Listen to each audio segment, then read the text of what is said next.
আপনি কি খুব খারাপ আছেন? প্রচণ্ড কষ্ট পাচ্ছেন? একটু ভালো থাকতে চান? তাহলে আমার এই ভিডিওটি অবশ্যই মনোযোগ সহকারে শুনবেন। সকলে ভালো থাকতে চান তো? ভালো থাকতে চাইলে ইগনোর করতে শিখুন।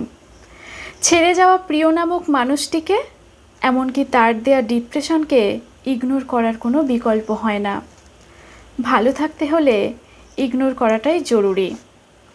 খারাপ সময়কে ইগনোর করুন, খারাপ মানুষজনকে ইগনোর করুন, ডিপ্রেশনকে ইগনোর করুন, যে আপনাকে এড়িয়ে চলছে তাকে ইগনোর করুন, যে অবহেলা করছে তাকে ইগনোর করুন, যে আপনার মেসেজগুলো সিন করেও রিপ্লাই দিচ্ছে না, আর যে আপনার একের পর এক একটি মেসেজ সিন করার প্রয়োজনই বোধ করছে না, তাদের সবাইকে ইগনোর করুন।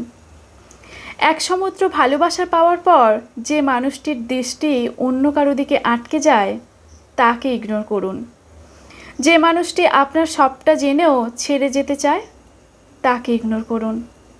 যে মানুষটি আপনার ভালোটাকে গ্রহণ করে মন্দটার জন্য সবার সামনে ছোট করে, সুযোগ পেলেই কথা শোনায়, বদলানোর জন্য সম্পর্ক ছেদের হুমকি দেয়, তাকে ইগনোর করুন।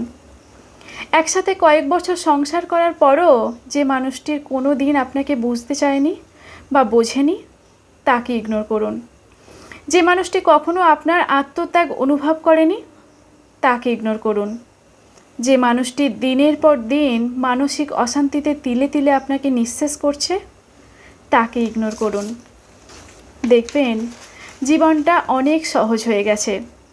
এতদিন যা কিছুর জন্য আপনি ভালো থাকতে পারছিলেন না, সেসব আজ যখন আপনার ভাবনাতেই নেই, তখন বুঝতে পারবেন ইগনোর জিনিসটা জীবনে কত বড় ভূমিকা রাখে। জীবনের জাঁতাকল থেকে অনায়াসেই মুক্তি মিলবে আপনার। তাই ভালো থাকতে চাইলে ইগনোর করাটা ভীষণভাবে প্রয়োজন। ভালো থাকতে চাইলে ইগনোর করতে পারাটা ভীষণভাবে জরুরি। কলমে রুমা রানী ঘোষ, পাঠে আমি শ্রাবণী দাস।